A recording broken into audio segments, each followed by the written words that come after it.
From the Fox 5 studios, this is the RebZone Sports Show. Sponsored by Hennessy Haight. Help is here.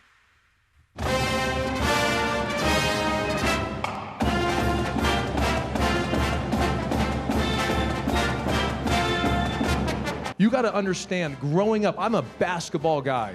Growing up and seeing UNLV basketball as a young kid and knowing what it was about, and then having the opportunity to go into the West Coast and play at the University of Arizona, part of the team that won a national championship in 1997, and knowing that the two powerhouse schools in the West Coast was Arizona and UNLV. Like that was the rival. I remember being with Coach Olson and always talking about in the meetings just about UNLV and Arizona, like the rival between the two, and how awesome it was to try to compete to be a juggernaut in the landscape of college basketball. And so in my mind, I had always felt like this was a dream job.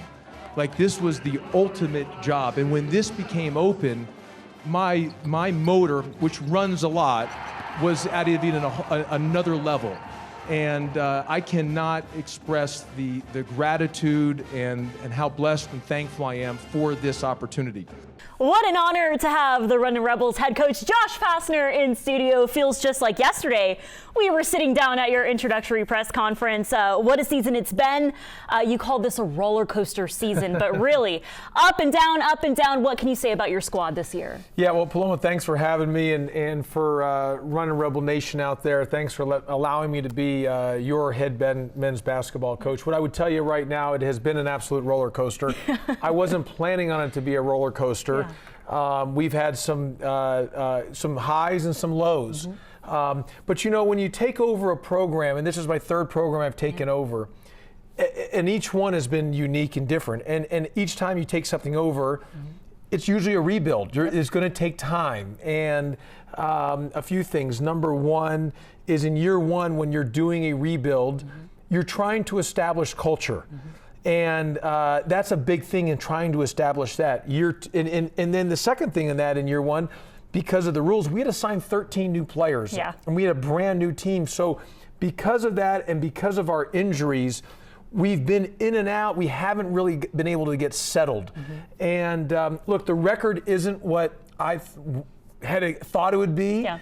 I know it's not what the fan base has want, because again, like I said, we've had some great highs and some really low lows. And so right now it's been a roller coaster. But I have told everybody from the beginning, we've got to be able to play our best basketball when we get to conference play. And a lot of that is because I felt we were, by that point, we should have some of our main guys back, hopefully have gotten into a rhythm and a flow, and then from there to see what kind of happens. But Paloma, my vision, my clarity, the path that I believe in, and how for UNLV to get the program back to where we want the program to be. Not just 1 year here and then 2 years off and then 1 year here and two. No, whereas every single year the program's competing at the highest level for championships, for conference championships, and into the NCAA tournament. But in order to get that, it takes some time. It's not a snap of the finger. It might be a year or two before you get into that trajectory and into where you're getting to. And I believe we will get there. I believe in the path and the vision. It's just, we just got to continue to get better every day and have the patience to do it. And this is what the Runnin Rebels are all about, a passionate fan base. Want to take a look at your career, coach, coming from Memphis and Georgia Tech, your winning track record, 14 years as a head coach in this business, the experience you bring to UNLV. Just talk about your passion for developing young men in this new era of college basketball, of building a new team this year. How much joy have you had this season? Yeah, I love coaching, Paloma. I absolutely love it. And part of my career and the survivability of my career has been on player development, getting guys better. You can look at a guy like Jacob. This year, from kind of where he was and to where he is now, his improvement. And so I have believed on getting on the time, the energy, the sweat equity, being in the trenches, in the foxhole with the guys, on getting guys better. That's got to be something that's our survivability of our program. That's number one factor towards me. And that's got to, again, show up as we move forward, because look, because of the transfer era, because of the portal, because of the NIL, Guys could come and go throughout the season. This is where, or throughout the years. This is where I talk about the culture, establishing culture. It's not about who's in the program. It's because you're going to retain guys. You're not always going to sign 13 new guys. It's that the guys who have been retained, the new guys that come in, they said, this is how we do it. This is what it's about. That's why you're trying to establish culture in year one and have everyone understand that. And survivability of the player development is a big deal. A new energy, a new era of Runnin Rebels basketball. I had my coffee, so I'm going to try and match your energy tonight on the RebZone. But let's take a look back last night at Lee's Family Forum. The Runnin Rebels looking to stack 2 in a row after defeating Stanford on the road 75-74. UNLV comes out with a fight at Lee's Family Forum. Dre Gibbs Lawhorn flies up to the rim for 2. The Rebels jump on the board first. Quick bounce to Walter Brown. Rebs up 4-0 over the Tigers. Second straight start for the E-man. Emmanuel Steffen ties up the game at 10. Gibbs Lawhorn getting hot. His 3 is good. The Tigers are keeping this game close. The Rebels turned the ball over 9 times in the first half, but UNLV runs into the locker room up 33-29 at halftime. It's time for Tyrin Jones to turn it up. E-man finishes at the rim. Jones not done. Back-to-back buckets for number 6. Come on, young fella. UNLV and Tennessee State tied up at 42. Back and forth ball game coming down to the wire at Lee's Family Forum. Tigers, Aaron Nkrumah gives Tennessee State the lead 62-60 with 22 seconds to play. Tennessee State wins the ball game. Final score 63-60. Well, Paloma, there's a few things. Let me just say this for the fan base. Number one, we blew the game. I don't know any other way to put it. Like, this is not boys high school basketball. This is men's college basketball. The amount of free throws that we missed and the amount of point blank layups that we missed, we blew the game. No other way to put it. You can't miss those amount of free throws. And that doesn't even factor in the front ends of one-on-ones and then some key layups. But this has been a problem with us this season. Yeah. Like early in the first half, we're up 29-20, ready to blow the doors open. And then the remaining 10 possessions of that first half, 8 of them, we have 3 of them by Dravian Gibbs Lawhorn, Isaac Williamson, and then Naz Cunningham, bad shots. Then we had 5 possessions where we had turnovers. So out of our last 10 possessions of the first half, 8 of them were either 3 of them were a bad shot and then 5 turnovers, and 2 of them we scored. That can't happen. Yeah. And that's happened to us so many times where we have a team down, ready to bury them, and we just we don't make the play to bury them. And that's something that we've got to get better at. Secondly, we have improved defensively. We've gotten better defensively. Earlier in the year, we were scoring like crazy, but we weren't stopping anybody. Yeah. But now we have improved defensively. Now, we got hurt last night on the offensive glass. They got some second chance points. Yeah. And of course, our turnovers, and I just mentioned about the free throws and missed layups. But now we've got to be better offensively. We're not playing with the same pace and motor that needs to be played with the cutting and the movement and the ball movement and playing, I call it in strike mode, to being the Runnin Rebels like we were earlier in the year. So yes, our defense has improved, but our offense has taken a decline. We've got to put it back both together. Part of it is, look, we've been in and out with guys in the lineup, not lineup, injured, trying to feel each other out. And I probably have got to settle into a rotation. Yeah. I played 10 guys last night, double-digit minutes. That's a lot. We need to press more. We probably need to press more. We need to get up, be more energized defensively, which will maybe help us offensively as well, too. So we're looking at every little thing that needs to be looked at in order to course correct and get us to be better, and as we enter next Saturday in conference play. Yeah, you guys looking to get healthy, getting those rotations in lineup set as conference play starts. Well, more Runnin Rebel hoops after the break. UNLV has tallied up a couple big road wins this season at Stanford and Memphis, plus faced SEC and Big Ten opponents on the Las Vegas Strip. We got more non-con highlights to break down with Coach Pastner next on the RebZone. Welcome back to the RebZone. Head coach Josh Pastner in studio on the RebZone making his debut tonight. It's been an up and down season, but 2 big wins on the road at Stanford and Memphis. Coach, first want to talk about Emmanuel Stephen's debut on the road at Stanford, putting up a double-double against the Cardinals. His impact, his energy in this game. We're going to show a couple of his highlights. What did you think about his performance on the road? Yeah, first of all, being an up and down is probably an understatement on this season. So you say it, we've been a wild roller coaster. But part of it is we hadn't had Emmanuel with us, and we, like in the Players Era tournament, we were so small. Having him back against that Stanford game, what a debut he had. Yeah. Double-double. I thought he really set the tone in the paint. I call it the combat zone in the paint there on both ends of the floor. He was really, really good, and he's an energy giver. I thought in the Stanford game, his energy that he gave, the way he clapped his hands, on just everything that he did. That's where I was disappointed in him last night against Tennessee State. He wasn't the same energy giver that he was against Stanford. He's got to be that guy versus Stanford every time he steps on the floor. So one ACC opponent. Want to talk about the Players Era tournament facing Big Ten and SEC opponents.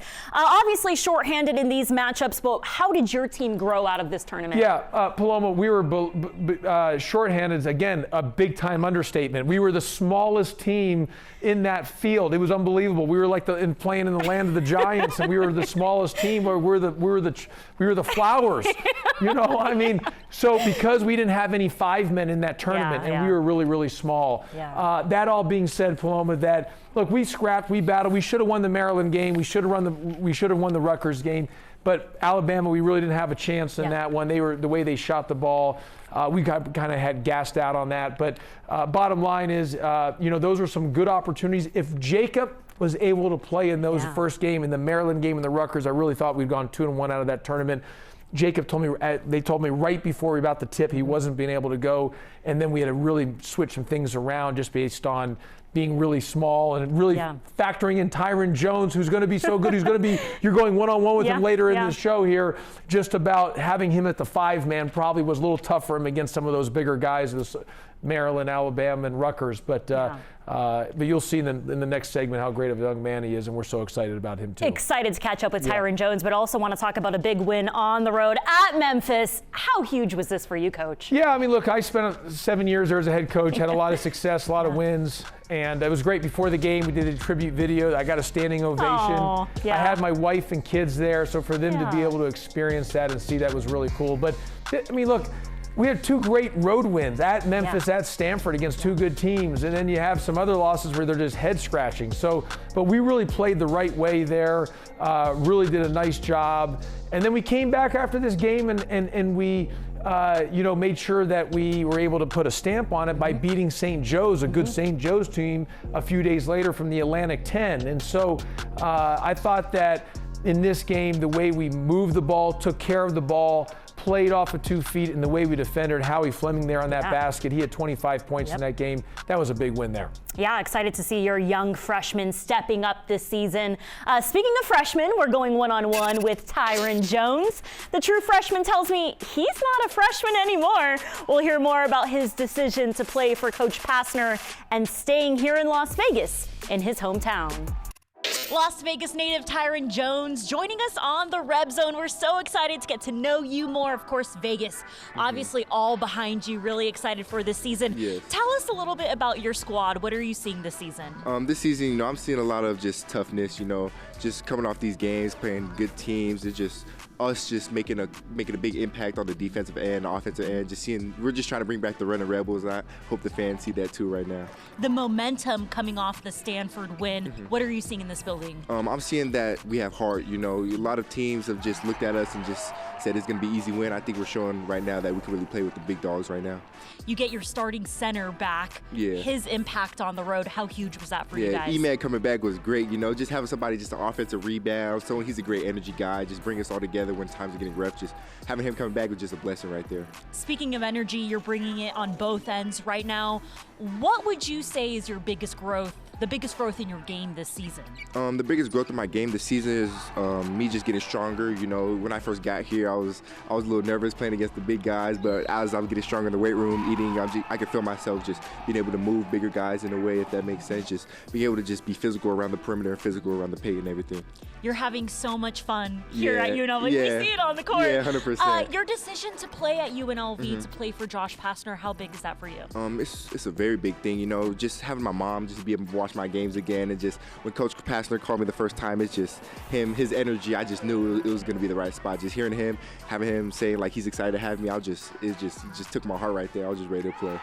Is it a pinch me moment when you walk into here knowing the legends that have been in this building? Yeah, it's kind of different. You know, I'm walking in, I'm 18, and just I'm in the same building as Larry Johnson in a sense. So it's just crazy to think I'll be able to play with someone who played here before, you know. Your love for basketball, your love for this game, growing up in this city, let fans know a little bit about how you fell in love with basketball. Okay, yeah, so, you know, I'm from Vegas. You know, I grew up in the Centennial Hills area, so up north, and then just me growing up, you know, my dad, he played basketball, my mom ran track, so I'm just kind of an athletic family, and they're just telling me, you know, they just want me to have fun playing the game. And playing basketball, I used to play at the local YMCA over here, so it's just having my heart in that game. You know, every day I step on the court, I'm happy just to be here, you know. So much talent on this roster. Let's talk about Coach Pastner. How has he brought the best out of you? Yeah, just, you know, every day he's telling me, like, Tyrin, you're not a freshman anymore, you know. I'm playing minutes and everything. He's just showing me that, like, I could really be something. He's just trying to get it out of me, you know.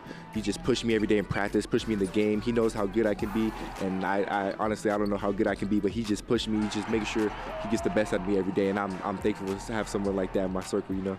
Tyrin will sign off with the biggest advice you can give for high school ballers here in Vegas. High school ballers, I'll probably say next play mentality, because you can't worry about the last play too much. You got to worry about the next one, and just having that next play mentality will really help people just continue growing their game. Tyrin Jones, more like Coach Jones out there. His growth, he told me he's not a freshman anymore. What have you seen from him this season? Well, he's an incredible young man. I mean, just an awesome young man. Awesome with a capital A and 25 exclamation points. That's what type of young man he is. And his basketball game, he's only going to get better and better and better. And, you know, you think about it, when I was watching the tape last night from our game versus Tennessee State, I was like, man, I should have played him more minutes. I got to get him more minutes. I got to find a way to get him more minutes. He makes things happen when he's on the court. He's got to continue to stay tough and physical, because the opponent's going to go at him on the defensive end, and he's got to be able to guard down there. But he just makes things happen. The highest level of character young man. And we are all so lucky that he's here at UNLV. Excited to see his growth. You talk about physicality in the Mountain West. Mountain West Hoops kicking off this Saturday at the Thomas and Mack. The Runnin Rebels getting set to host Fresno State at 4 p.m. We'll hear more from Coach Pastner on starting Mountain West play 1-0. The Rebels will be back out at practice tomorrow, preparing for the Frisco Bowl on Tuesday, December 23rd against Miss Mullen's alma mater. The Ohio Bobcats will be catching up with the team tomorrow to hear about finishing the season with a win after falling to Boise State 38-21 in this year's Mountain West Championship. Here's more from Coach Mullen on the national exposure of this bowl game and getting more eyes on his program in the state of Texas. It'll be a lot of fun. You know, I think hopefully, you know, we haven't met the team. We have a team meeting tomorrow to go through the schedule. I think a lot of our seniors want that opportunity to put one more game on film for their resume, hopefully building a career in football for their future, but also our young guys to take that next step forward, getting ready for next season. As you mentioned, playing prime time on the 23rd. There'll be a lot of people, you know, I mean, finishing up maybe some family dinners, or at Christmas, will be a lot of Christmas parties in the background. All right, we're packing up our bags with UNLV football this week, back at practice with the Runnin Rebels, getting set for conference play on Saturday against Fresno State. We talk about your guys getting healthy 1 week until Fresno State. What do you want to accomplish this week with your guys? Well, first of all, congrats to Coach Mullen and the football team and football staff on their season and getting to a bowl game. Yes, we've got to clean up a lot. We've got to get ready for conference play. I mean, this is a great opportunity for us. It starts a new season. It's 0-0 starting out on next Saturday, 4 p.m., as you mentioned. We've got to be better, and hopefully we'll have settled into some sort of rotation, how we want to play, what we want to do. Now that we got majority of our guys back, we're still trying to figure out the point guard situation, just because, with Miles Shea out, it's been a glaring issue with us not having a true point guard. It's like playing without a quarterback. So we've got to continue to figure all this out. We got another good week of practice. We got to get better and be ready to go Saturday. Play the right way defensively, and try to find a way to start out 1-0. By the way, we've played a big-time schedule.